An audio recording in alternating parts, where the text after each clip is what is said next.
এই মুহূৰ্তত মই দেৰগাঁও বিধানসভা সমষ্টিৰ যি নিৰ্বাচনী বতৰা সেই নিৰ্বাচনী বতৰা ল'বলৈ আহি উপস্থিত হৈছোঁ আৰু কাকডোঙা গাঁৱৰ কাকডোঙাৰ উজিৰ গাঁৱত আহি উপস্থিত হৈছোহি আৰু উজিৰ গাঁৱত যিটো আপোনালোকে মোৰ পিছফালে যিটো পথ দেখা পাইছে এইটোৱে হৈছে মূল পথ। ইয়াত দুখনকৈ গাঁও আছে আৰু সেই গাঁৱত যিসকল বাসিন্দা আছে সেই বাসিন্দাসকলে যদি ইয়াৰ দেৰগাঁৱলৈকে হওক বা গোলাঘাটলৈকে হওক ওলাই যাবলৈ লগীয়া হয় তেতিয়াহ'লে তেওঁলোকে এই পথেৰে ওলাই যাব লাগে। আৰু এতিয়া খৰালিৰ কাৰণে হয়তো ইয়াত অহা যোৱাৰ কাৰণে বিশেষ এটা সমস্যা হোৱা নাই, কিন্তু আৰু মাজত এমাহ আছে যেতিয়াই বাৰিষা আহিব, বাৰিষা অহাৰ পিছতে ইয়াত কেনেধৰণৰ পৰিৱেশ হয় সেই পৰিৱেশটো ইয়াৰ স্থানীয় জনতাসকলে দীৰ্ঘদিন ধৰি ভুগি আহিছে। আৰু যাৰ পৰিপ্ৰেক্ষিতত এতিয়া যিগৰাকী স্থানীয় বিধায়ক আছে ভৱেন্দ্ৰনাথ ভৰালী, অসম গণ পৰিষদৰ তেওঁ বিধায়ক, কিন্তু এই স্থানলৈ তেওঁ অহা নাই বুলিয়ে ইয়াৰ স্থানীয় লোকসকলে অভিযোগ উত্থাপন কৰিছে। মই দুইটা পথ এই মুহূৰ্তত দেখাইছো, মোৰ পিছফালৰ যিটো পথ দেখুৱালো আৰু সন্মুখৰ যিটো পথ আপোনালোকে দেখা পাইছে, এই পথটোত আজিৰ তাৰিখত যিখনত মুখ্যমন্ত্ৰী হিমন্ত বিশ্ব শৰ্মাই কৈছে যে ৰাজ্যৰ চুকে কোণে এতিয়া ৰাস্তা পথ সকলোবোৰ পকীকৰণ হৈছে, কিন্তু তাৰ পিছতো দেৰগাঁও সমষ্টিৰ এনেকুৱা বহু অঞ্চল আছে য'ত ছাত্ৰ ছাত্ৰীয়ে স্কুললৈ যাব নোৱাৰে, বেমাৰ হলে কোনো ৰোগী চিকিৎসালয়লৈ যোৱাৰ সুব্যৱস্থা নাই। আৰু তাৰ মাজতে তেওঁলোকে আজিৰ তাৰিখত 2026 চনতো তেওঁলোকে এনেধৰণে বসবাস কৰি থাকিবলগীয়া হৈছে। এই মুহূৰ্তত গাঁৱৰ একাংশ লোক আমাৰ সৈতে আছে। আপোনালোকৰ এই গাঁৱৰ নিশ্চয় বাসিন্দা। ইয়াত আপোনালোকৰ অহা যোৱাৰ যিটো পথ আছে এই পথটোৰ ব্যৱস্থা অভিযোগ আপোনালোকে কৰিছে নে নাই? অভিযোগ আগতে কৰিছো যদিও এতিয়ালৈকে একো হেৰিয়ে পোৱা নাই, বিধায়ক আহি পোৱাই নাই ইয়ালৈ। অসুবিধাবিলাক কি কি? আপোনালোকে মানে আপোনাৰ বেমাৰী এটা হলে আপুনি এতিয়া ডাৱৰীয়া বতৰ হলে আপুনি 20 স্পীডত বাইকখন লৈ যাব নোৱাৰে এইটো ৰাস্তাত। এইফালে এইটো ৰাস্তা আপোনালোকে সেয়া নিজে দেখিছেই, অৱস্থা একেবাৰে বেয়া। ইয়াত এম্বুলেন্স অহাৰ কিবা ব্যৱস্থা আছে জানো ইয়াত? যিটো ঠেলা বাহিৰে অইন একো নাই। বেমাৰ হলে ঠেলাত লৈ তাৰ বাদে একো উপায় নাই। ইয়াত বিধায়ক এজন আছে আপোনালোকৰ ইয়াত, অসম গণ পৰিষদৰ বিধায়ক, তেওঁ ভৱেন ভৰালী, কেতিয়াবা এই অঞ্চললৈ আহিছে নে? নাই নাই, আমি দেখিয়ে পোৱা নাই। আমি আজিলৈকে সেই মানুহজনক দেখাই নাই। আপোনালোকে কেতিয়াবা লৈ গৈছে নে নাই? কোনোবা যদি দিছে নাজানো, মই বাৰু দিব পৰা নাই।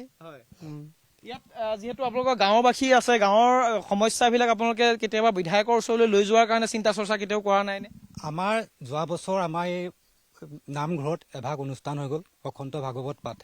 সেই ভাগৱত ভাগলৈ আমি বিধায়কক নিমন্ত্ৰণ কৰিছিলো, তেখেত আমাৰ সেই অনুষ্ঠান ভাগলৈও নাহিল। এতিয়া গাড়ী নোসোমাই নেকি? আচলতে গাড়ী নোসোমাই কাৰণে নাহিলে। আৰু আমাৰ যিটো সমস্যা, মেইন সমস্যা ল'ৰা ছোৱালী স্কুল কলেজৰ সমস্যা আছে, তাৰপিছত বেমাৰী সমস্যাটো আছে। উপৰোক্তজনে সেয়া আলোচনা আপোনাক হেৰি ক'লেই থালাত নিব লাগে, সেই সমস্যা। বিধায়ক বুলি আমাৰ ইয়াত কোনো কাৰণত তেখেতে হেৰি নকৰে। ইলেকশ্যন আহি আছে, আকৌ এক মাহৰ পিছতে ইলেকশ্যন আছে। এতিয়া আপোনালোকেও যিহেতু ইয়াত ভোটাধিকাৰ সাব্যস্ত কৰিবই, কি বিচাৰিব নিৰ্বাচনত? আপোনালোকে কি ক'ব বিচাৰিব নিৰ্বাচনত? আমি এইটোৱে বিচাৰো যে ভৱেন্দ্ৰনাথ ভৰালীৰ নিচিনা বিধায়ক আমাৰ ইয়াত আমি নামহে শুনিছো, অকল নাম শুনিছো যে আমাৰ সমষ্টিৰ এজন বিধায়ক আছে, কিন্তু আমি তেখেতক কোনো দেখা পোৱা নাই ইয়াত। আমি এতিয়া বিচাৰো, যিহেতু আমাৰ বিজেপি দলৰে বিধায়ক এজন দিয়াৰ সিদ্ধান্ত কৰিছে, আৰু আমাক নতুন এজন বিধায়ক লাগে, যিজন মানুহে ৰাস্তা পদূলি উন্নয়ন কৰিব, মানুহৰ শিশুৰ উন্নতি কৰিব, মানে ল'ৰা ছোৱালী স্কুলে যাব পৰা কমচে কম সুবিধা কৰিব, বেমাৰ আজাৰ এইবিলাকৰ যাতে সুবিধা এটা কৰিব পাৰে, তেনেকুৱা এখন আমাক নতুন মুখ লাগে, যিখন মুখৰ আগত আমি ভৱেন্দ্ৰনাথ ভৰালী আমুৱাইছে। আমাৰ এতিয়া নহয়, আমাক কেতিয়াবাই আমুৱালে। আমি নামহে শুনিছো তেখেত যে আমাৰ সমষ্টিৰ বিধায়ক। কি ক'ব বিচাৰিব আপোনালোকৰ? যিহেতু এনে এই বাট পথৰ অৱস্থা, তাৰপিছতো বিধায়ক ইয়ালৈ নাহে, বিধায়কৰ এতিয়া নিৰ্বাচন আহিব, নিৰ্বাচনৰ সময়ত আপোনালোকে ভোটাৰ হিচাপে কি বিচাৰিছে? আমি ভোটাৰ হিচাপে নতুন প্ৰজন্ম মানে নতুন এজন বিচাৰিছোঁ। এই আচলতে ভৱেন্দ্ৰ ভৰালী তেওঁ বিশেষ কাম কৰিব নোৱাৰে, আৰু উন্নয়নমূলক কাম একোৱে হোৱা নাই আমাৰ ইয়াত। মানে বৃহত্তৰ সমস্যা, ৰোগী এজন মানে ঠেলাত নিবলগীয়া হয়, আৰু ল'ৰা ছোৱালীবিলাক স্কুললৈ ইয়াৰ পৰা নামি যাব লাগে, মানে পিছ ৰাস্তালৈ, বৃহত্তৰ সমস্যা। কাষতে আপোনালোকৰ যিহেতু খুমটাই সমষ্টিটো আছে, ইয়াত গোলাঘাট আছে, এই যিবিলাক সমষ্টি তাতে এনেকুৱা ধৰণৰ বাট পথবিলাকতো আজিৰ তাৰিখত সুচল হৈছে, ভাল হৈছে। দেৰগাঁৱত কিয় এনেধৰণে ৰৈ পৰিল? দেৰগাঁৱত আমাৰ সমস্যা মানে আমাৰ MLA নাহে। MLA আহিলেহে হ'ব, পঞ্চায়তৰ কাম হ'ব, ক'ৰবাত ৰাস্তা এটা জব কাৰ্ডত কৰিব, কিন্তু তাত কালভাৰ নিদিয়ে, ক'ৰবাত মাটি দিব লাগে নিদিয়ে, এনেকুৱা হয়। আমাৰ ইয়াতো প্ৰায় মানুহে জব কাৰ্ড কৰে বা অৰুণোদয় চাউল পোৱা এনেকুৱা হয়। আৰু এতিয়া আমি মানে এটা কথা বিচাৰিছোঁ, নতুন প্ৰজন্মৰ এজন যাতে মানুহে নতুনকৈ টিকেট পাই পেলাই আমাক অকণমান সহায় কৰিব বুলি আমি ভাবিছোঁ, চকু মেলি চাই। কিন্তু আগৰ পুৰণা যদি MLA আকৌ হয়, এই গতি একেটাই হ'ব। গতিকে আমাৰ পুৰুষৰ ভিতৰত কোনোবা এজন হ'লে, মহিলা হ'লেও আমাৰ অসুবিধা আহে। অন্য কথা একো নাই, মহিলাগৰাকীৰ লগত কোনোবা যাবলৈ মেলিবলৈ বা তেখেতো অনেক কামত ব্যস্ত থাকে। গতিকে নতুন প্ৰজন্মৰ এজন যাতে আমি ভাল ব্যক্তি এজন পাওঁ, সেইটোকে আমি আমাৰ স্থানীয় ৰাইজে কামনা কৰিছোঁ।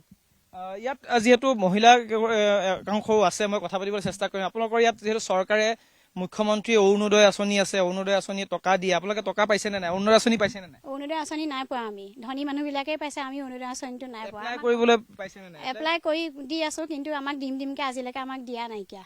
অৰুণোদয় এবাৰ দুবাৰ কিন্তু কেইবাটাও কৰি আছো, কিন্তু আমাক অৰুণোদয়টো নাই দিয়া। কোনোবা পাইছেনে অৰুণোদয়? পাইছো আৰু পাইছে। বৰ্তমান কিমান পাইছো। দিন হ'ল পোৱা?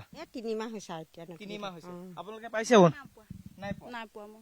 মানে কাগজ পত্ৰ ফৰ্ম আহিছেনে? নিবলৈ আহিছে? অহা নাই। চৰকাৰৰ আঁচনি যিবোৰ আছে, অৰুণোদয় আঁচনি, যি অৰুণোদয়ক লৈ নিৰ্বাচনৰ সময়ছোৱাত এই চৰকাৰখনে তেওঁলোকে প্ৰমোচন কৰিছে যে অৰুণোদয় আঁচনিৰ হিতাধিকাৰীক তেওঁলোকে যি ধৰণৰ তেওঁলোকে এটা সামান্যতম হ'লেও এটা তেওঁলোকে দিব পাৰিছে মহিলাসকলক, বিশেষকৈ ঘৰ চলোৱাৰ ক্ষেত্ৰত এটা অৰিহণা দিছে বুলি কৈছে। কিন্তু এই অঞ্চলৰ মহিলাসকলৰো অধিকাংশই অৰুণোদয় আঁচনিক তেওঁলোকে ঢুকি পোৱা নাই।